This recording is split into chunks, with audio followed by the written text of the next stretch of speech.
What is going on, guys? My name is Private Boy. Welcome back to the channel. Today we've got something extremely exciting for you guys. We're going to be unboxing and reviewing the Xbox Elite Series 2 controller. Just want to apologize in advance for this terrible grainy footage. I'm filming this on my phone. I don't do this sort of thing very often. This is actually my first time doing it, so I don't have the equipment to make it look good.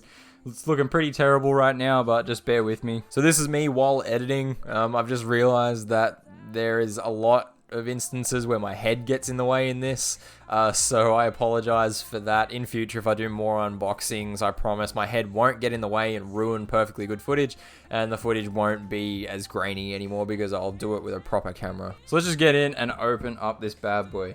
So we got this tab sticker thing to tear away there. How do I...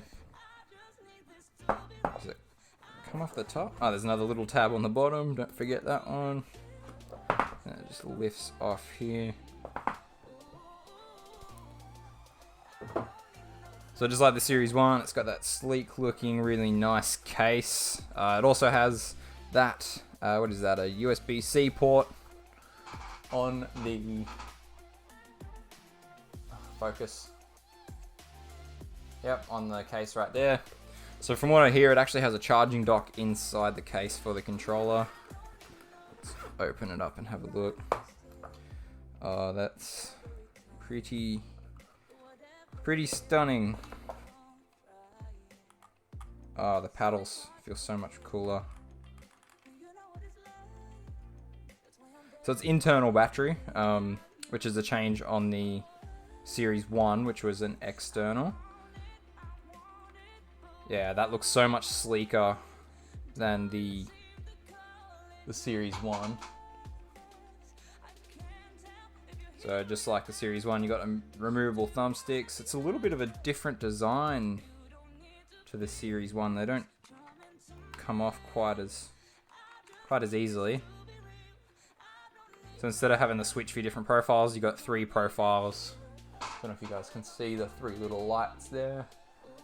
So you just press that button for changing profiles. Removable D-pad like usual. Thumbsticks. The grip on the thumbsticks seems to be a bit coarser than usual. Take a look on the back. So we've got the 4 paddles. I typically tend to play with just the 2. But I don't know, things might change a bit. The paddles are significantly smaller as well. Like if I take off that paddle, compare it with the Series 1, it's extremely smaller.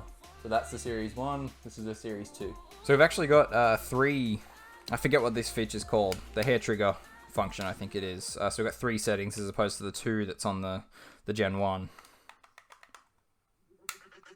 Oh man, that'll be so good for Modern Warfare. So it hardly even comes in at all with that bottom setting. So the final feature that I believe is new is the tension thumbsticks. So it comes with this little tool in the box. I believe you just fit it in that little X on the thumbstick. I believe you just twist it. Let's see how this works.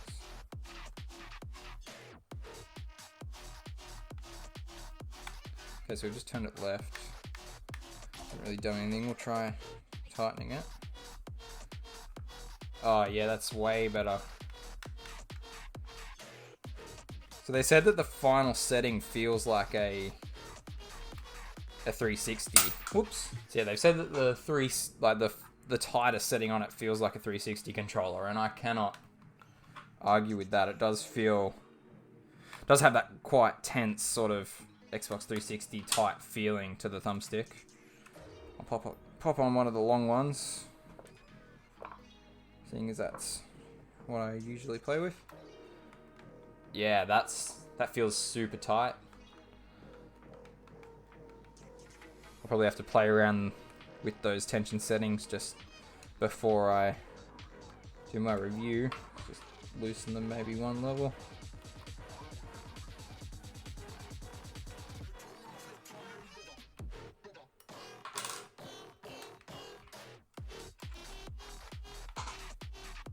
turn this bad boy on. Oh, okay, so it's like the button clicks a little bit more instead of it going all the way in. It's just more of a clicky button. One final note that I would actually like to add as well, the grips. They seem to be along the back here on the Series 1. I'll show you on my other Elite controller. This is the Series 1, so there's that gap along there. The Series 2 doesn't seem to have it, which is good because I know the first generation of the Series 1 had a lot of problems with the rubber grips coming off after a certain amount of time.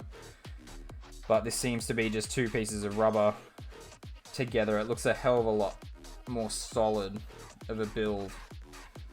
So hopefully that won't be an issue. The paddles are a lot clickier.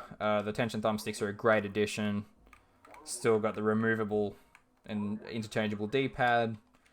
The buttons don't really feel any different, and just as a final thing on the triggers, they've actually got like a little grip sort of thing on the tops of the triggers, which is a nice little addition. Alright, so we've got the controller hooked up to the Xbox at the moment, just updating.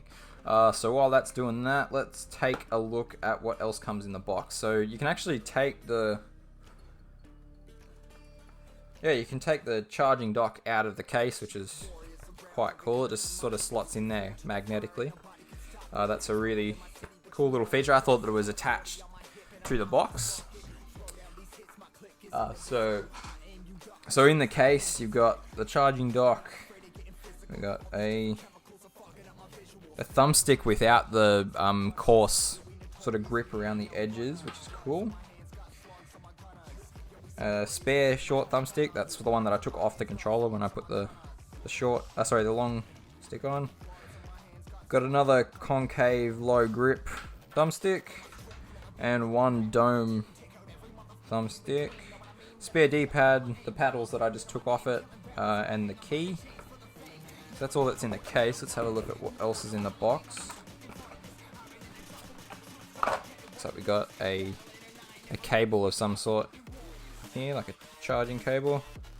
If I'm not mistaken, these actually use USB-C for charging, which is cool. So I'm assuming that this is just a spare USB-C cable. If I can figure out how to get it open. I knew I'd make myself look like a fucking idiot. Like, we're just gonna rip it open like a kid on Christmas. Oh my god.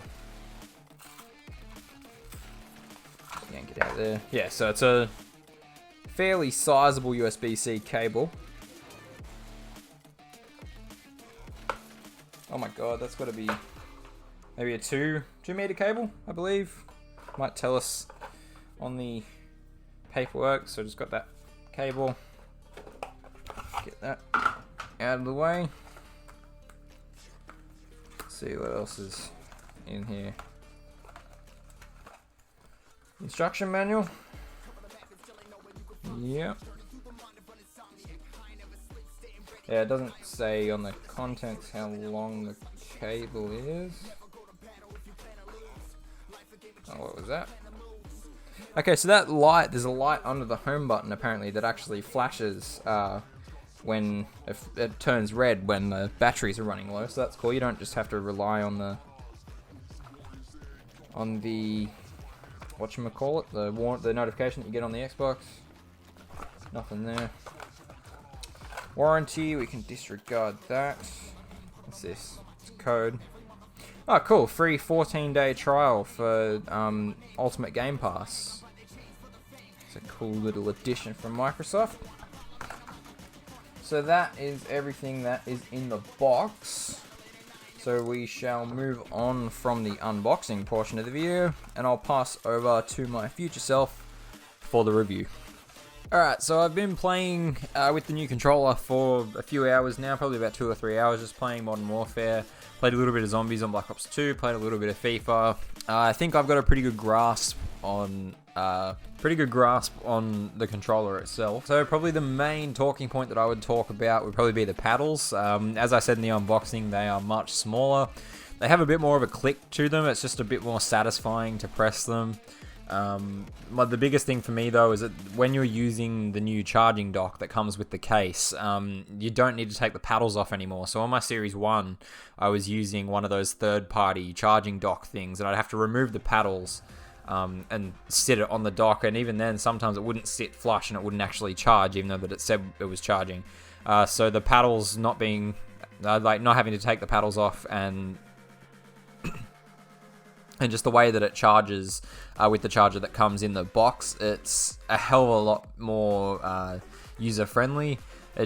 You sit it inside the case if you're using the charger inside the case instead of taking it out like I am.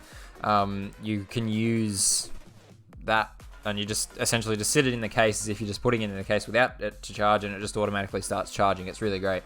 The triggers, it's got the 3 hair trigger settings. The lowest setting makes it really, really fun to play the older COD games. When I was playing Zombies on Black Ops 2, using the M1911, it was just so quick. On pistols that don't have that fire rate cap on it, it's just so satisfying to use. It's super quick. I feel like I'm going to be using it a hell of a lot when playing Gunfight on Modern Warfare, because it's just that really quick firing sort of feel. Talking about the profiles, I personally only really need 2, but I could see why 3 would be a massive plus for the more versatile gamers that play more than 2 or 3 games. Very much unlike me. And the ability to turn off the paddles is great. I don't really use paddles that much in FIFA. I'm going to start now that I've sort of got, now that the paddles are a lot more convenient to use. So I've got profile 1 set to my Call of Duty profile where the paddles are A and B, and then my FIFA profile where the bumpers are essentially what I've got my 2 paddles set to. So if I'm not going to be using the paddles, I don't have to go out of my way to take them off. I can just press the button to turn them off, so there's no accidental pressing. The grips are not that much more comfortable, but they seem to be a hell of a lot more durable. As I said in the unboxing, I heard a lot of negative feedback on the Gen 1 Elite controller with the rubber grips coming off very, very easily. It seems like they've built it a lot more durable this time around. They don't come off quite as easy. It's less like separate pieces. I think it's only 2 pieces of rubber sort of surrounding the controller, so that's a massive plus. I feel like that will add a lot more durability. And the last point on the physical controller itself is the sticks. The tension settings are exactly how I expected them to be. They said in the build-up to releasing this controller that the tightest setting will give you very similar tension to how the Xbox 360 controllers reacted. I played a couple of games of COD on all 3 settings, and me personally, I prefer the looser feel on my right thumbstick. I'm pretty sure I've got my left stick set to the middle setting and my right stick set to the looser setting. But, you know, if you like that tight stick feel, and you wish that the Xbox One controller was a hell of a lot more like the Xbox 360 controller, then this is the definitely controller to buy, because it just gives you the exact same tension as you did on the 360. And as a price point, I paid 250 Australian dollars for it. I'm not sure what the pricing's like in other countries, but you know, I was thinking, after I pre-ordered it, I sort of started to regret it a little bit, because I wasn't sure. The only reason why I bought it was because my Gen 1 Elite controller broke. So I went to buy another Gen 1, and they're not making them anymore because the Gen 2 was so close to being released. And I sort of thought like $250 is a hell of a lot of money to pay for a controller that will only be used for probably 12 to 18 months until Project Scarlet gets released. But then they announced that all Xbox One controllers will be forwards compatible. So all Xbox One controllers and accessories will be compatible on Project Scarlet. That's a massive selling point for me with this controller. I definitely wouldn't drop $250 on a controller that I'm only going to use for 12 months. So going out of my way to buy this, I'm actually extremely glad that I did, given that there's a rumor going around that Project Scarlet isn't actually going to release with a controller in the box. So yeah, it's great value for a controller that is going to work cross-platform, like cross-generation. So guys, that was my unboxing and review for the Xbox One Elite Controller Series 2. It's a great little controller. All in all, I think it's really worth the money. If you're taking your gaming seriously and playing in tournaments on game battles and things like that like I do, then it is a great investment. It's really comfortable to use. The customization on it is insane. the way that you can change settings from game to game and things like that. It's absolutely outstanding, and I don't think there is a single company, third party or otherwise, that could rival this controller.